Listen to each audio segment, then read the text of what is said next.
The last line.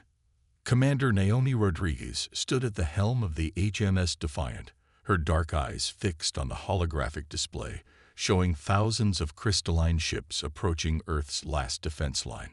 The alien vessels sparkled like deadly jewels against the void, their angular forms arranged in perfect geometric patterns that seemed to mock the chaotic desperation of humanity's situation.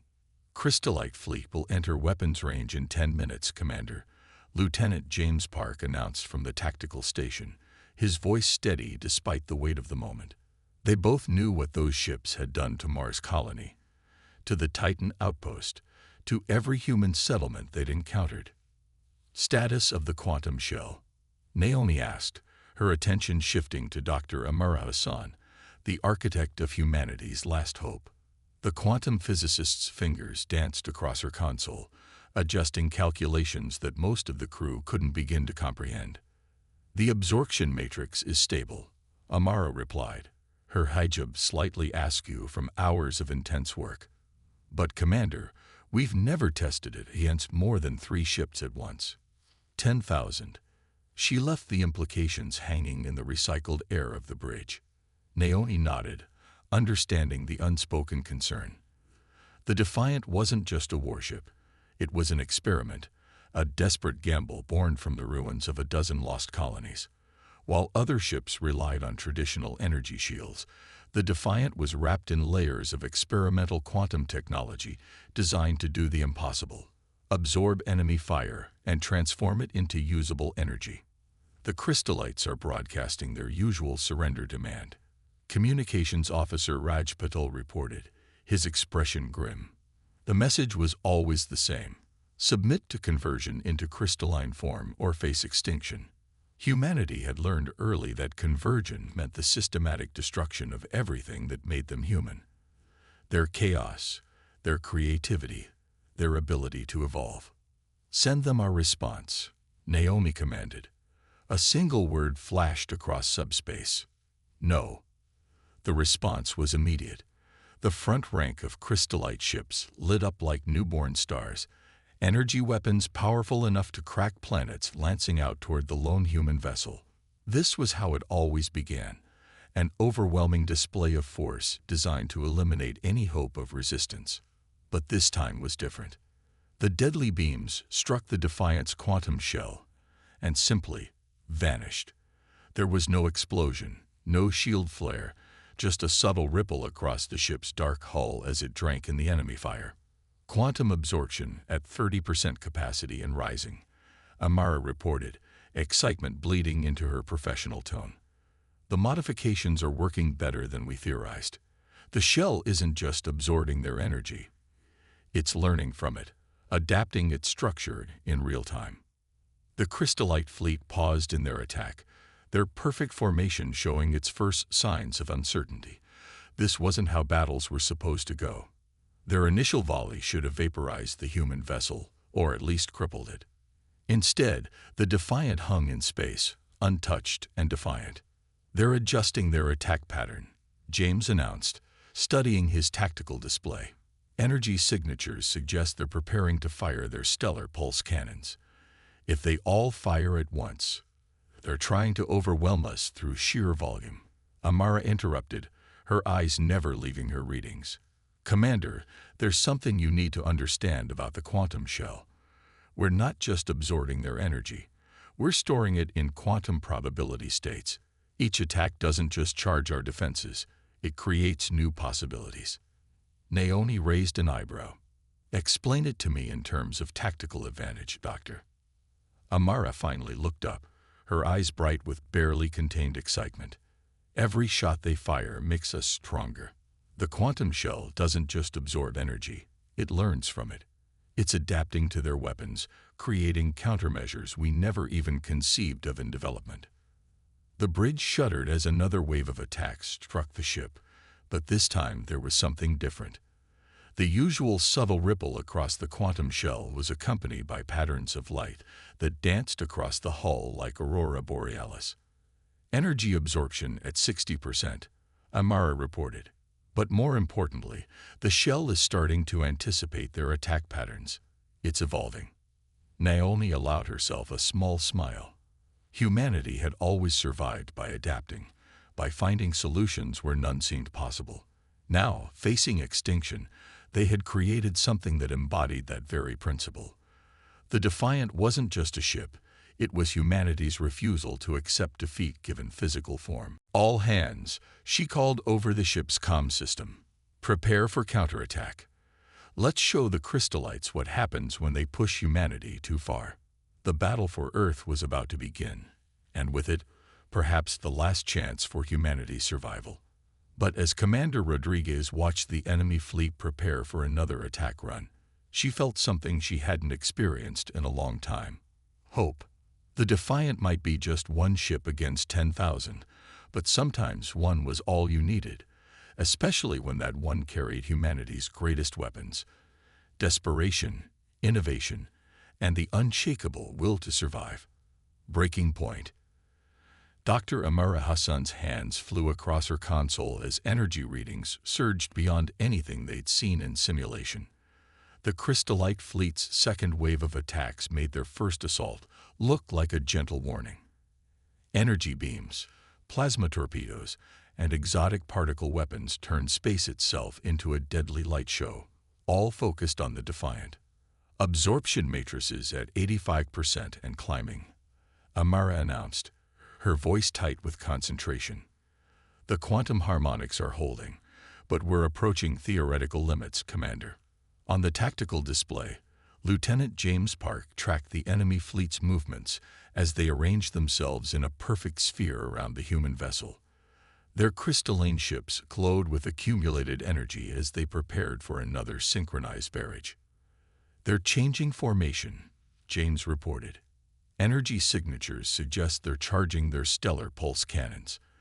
If they all fire at once, they're trying to overwhelm the quantum shell through sheer volume.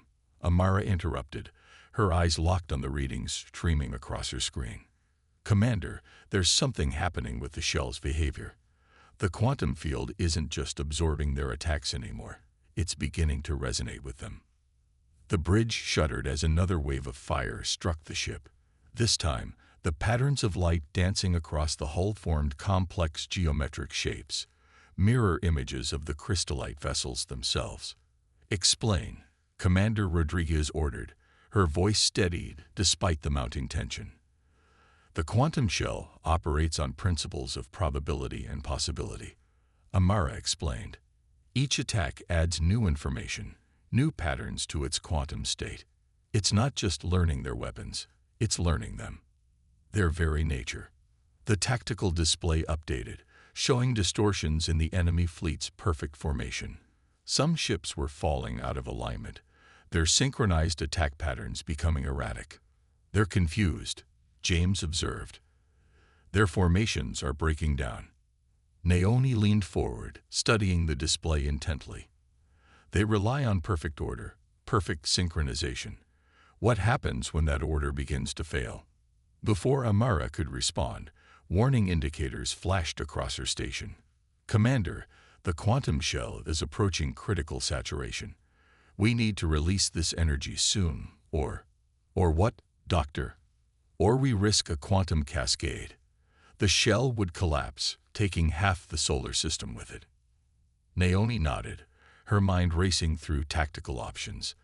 The Defiant had absorbed enough energy to destroy a planet, but they needed to use it effectively. One mistake, one miscalculation, and they'd lose everything. Lieutenant Park, bring up structural analysis of the crystallite ships. Dr. Hassan mentioned their weapons are learning. I want to know if they've learned enough to identify their weaknesses. James worked quickly, correlating sensor data with the quantum shell's adaptive algorithms. Their crystalline hull structure is incredibly resilient, but it has a fundamental flaw. The same lattice patterns that make them so strong also create resonance points. If we could match the frequency, we could shatter them. Amara finished, her fingers dancing across her console. The quantum shell hasn't just been absorbing their energy. It's been analyzing their structural frequencies, Give me 5 minutes to reconfigure the emission matrices, and we can turn their own energy against them with perfect harmonic efficiency. Adaptation. The void of space lit up with crystalline debris as the Defiant's first counterattack struck home. The targeted crystallite ship didn't just explode. It shattered, its perfect geometric structure breaking apart at the molecular level. The effect on the enemy fleet was immediate and dramatic. For the first time in recorded history, the crystallites broke formation in panic. Their command and control network is destabilizing, James reported, his tactical display alive with changing patterns. They're attempting to adapt their hull frequencies, but they can't shift them fast enough. Amara's eyes widened as she studied new data streaming across her screen. Commander, you need to see this. The quantum readings from their modified ships, they're showing signs of something impossible. Something that challenges everything we thought we knew about the crystallites.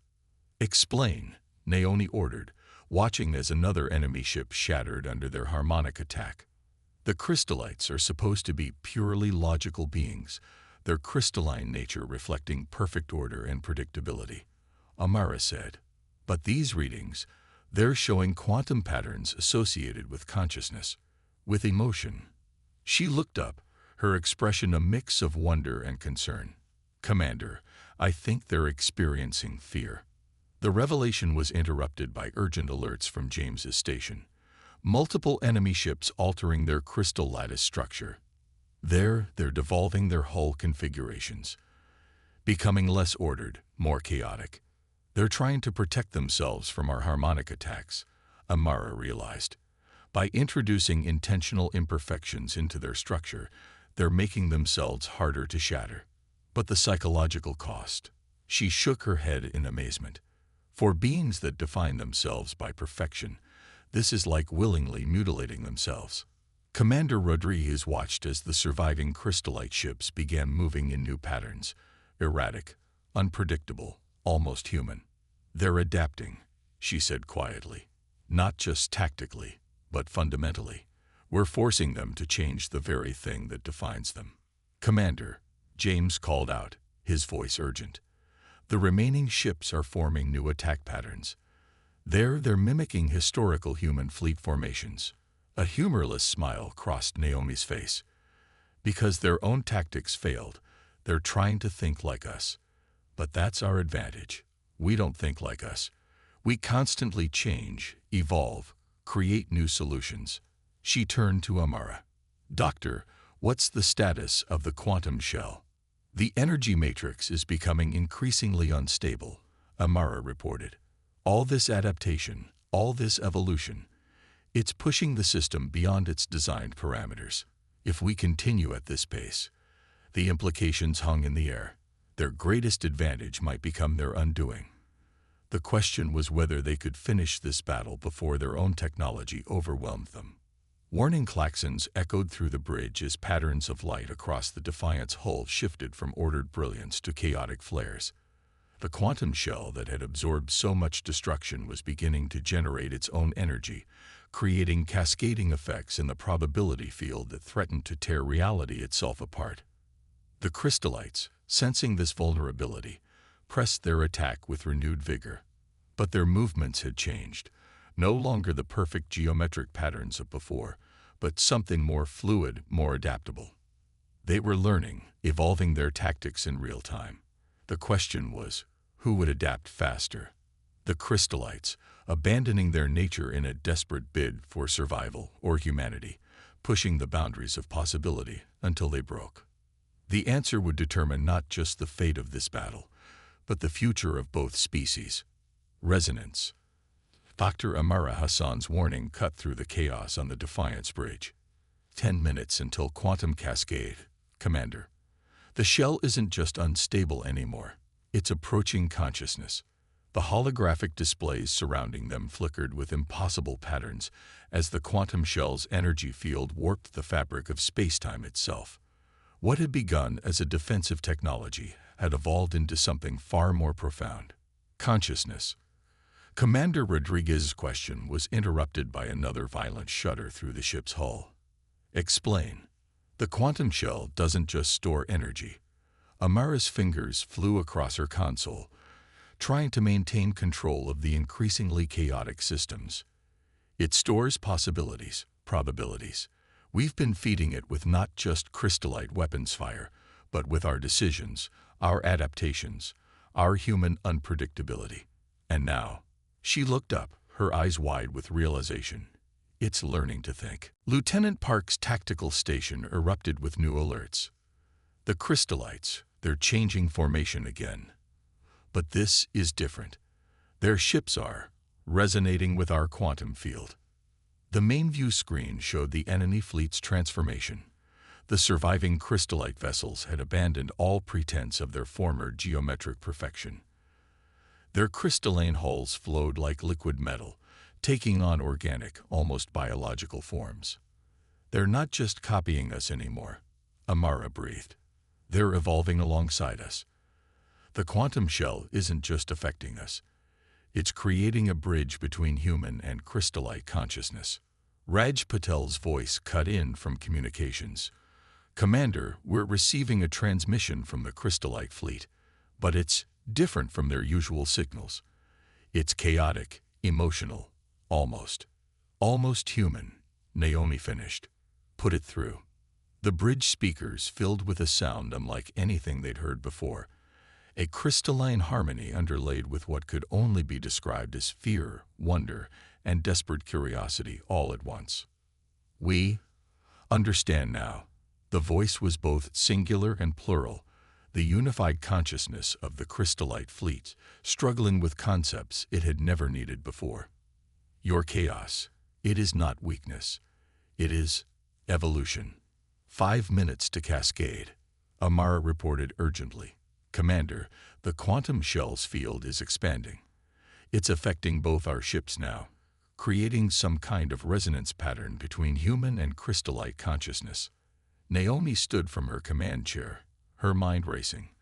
They had started this battle thinking it would end in either victory or extinction.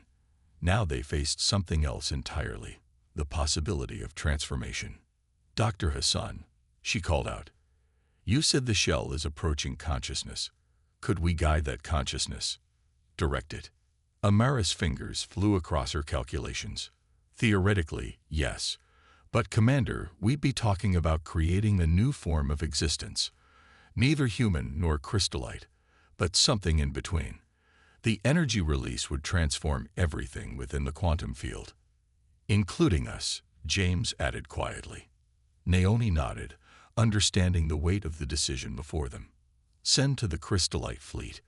We offer a third option. Not victory, not extinction, but evolution.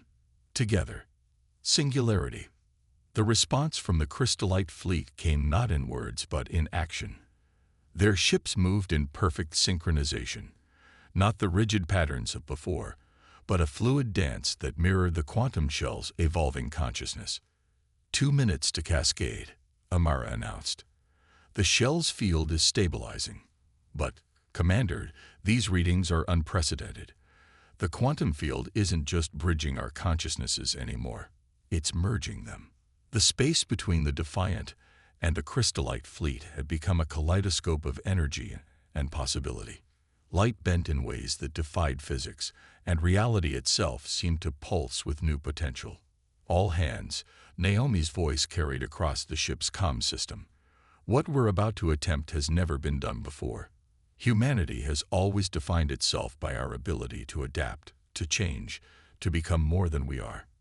The crystallites sought perfection through rigid order. Now we've shown them a different kind of perfection, one born of chaos and possibility. The quantum shell's energy patterns had spread to encompass both the Defiant and the entire crystallite fleet, creating a vast web of interconnected consciousness. Through it, human and crystallite minds touched for the first time, each experiencing the other's fundamental nature. 30 seconds, Amara called out. Commander, it's beautiful.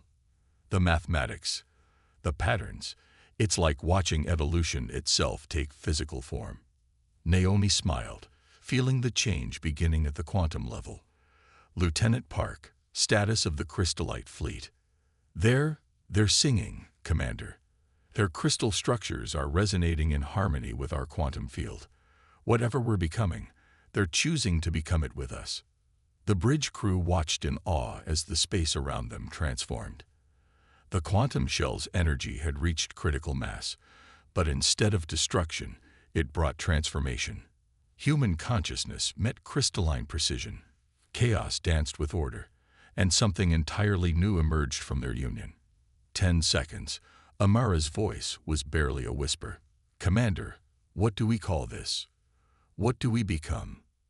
Naomi stood at her command station, watching as patterns of light played across her skin, her very atoms beginning to dance with new possibility. "We become what we've always been meant to be, the next step. Not perfect, not chaotic, but perfectly imperfect, eternally evolving." The quantum cascade reached its peak, and reality itself seemed to hold its breath. In that moment, 10,000 ships and one hung suspended between what was and what could be. The light grew blinding, the energy readings went off the scale, and space itself seemed to flex and bend.